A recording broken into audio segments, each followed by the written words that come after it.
Dear students, Assalamu alaikum. Today I am going to deliver a lesson for class 12th, subject zoology. Our today's topic is the tools of recombinant DNA technology.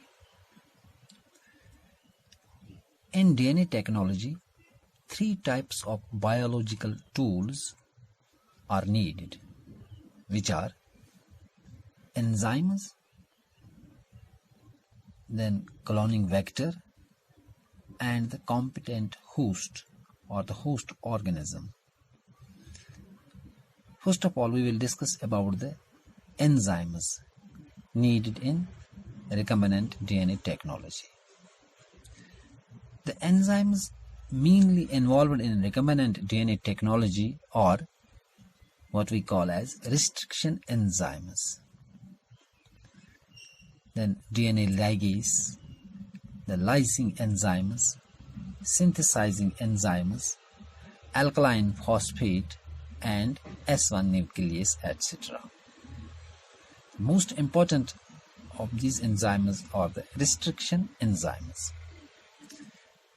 These restriction enzymes are often referred as molecular seizures or biological seizures, which are responsible for cutting the DNA at specific and desired sites. These restriction enzymes belong to a larger class of enzymes called as nucleases. And these restriction enzymes belonging to this class are broadly classified into two types. Number first is the exonuclease, and number second are the endonucleases. So far these exonucleases are concerned, they cleave or break the base pairs of DNA at terminal ends, either at 5' end or at 3' end. And they act on only the single strand of a DNA. And they don't have any effect on RNA. Or we can say they do not cut RNA, as you can see in this sketch.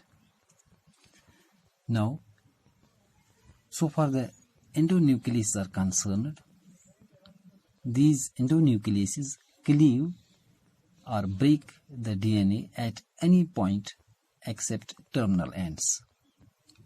They act on one strand or both strands of a double-stranded DNA, as you can see in this sketch. In the middle region, they act on the middle region of the DNA, and also they may cut RNA. And these are the differences between exonuclease and endonuclease. Sometimes you are being asked a question related to the difference of exonuclease and endonucleases. Now, every restriction enzyme, whether it's the exonuclease or endonuclease, recognizes certain nucleotide sequences, that is, the restriction site or restriction enzyme recognition sequences in DNA, which are usually 4 to 8 base pairs long. These base sequences are also called as palindromic sequences.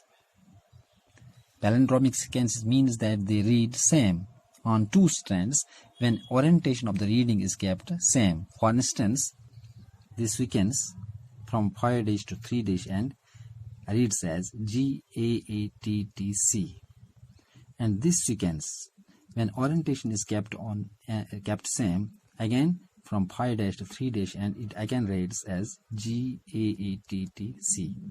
This sort of sequences are called as palindromic sequences. For example, restriction endonuclease E-1, which is found in the colon bacteria, or we call them that as Escherichia coli or E. coli.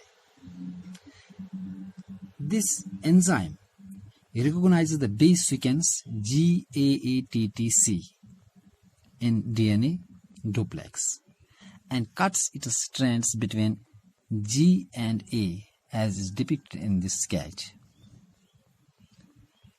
And the first restriction endonuclease that was isolated by Smith, Wilcox and Kelly in 1968 is named as Hind second.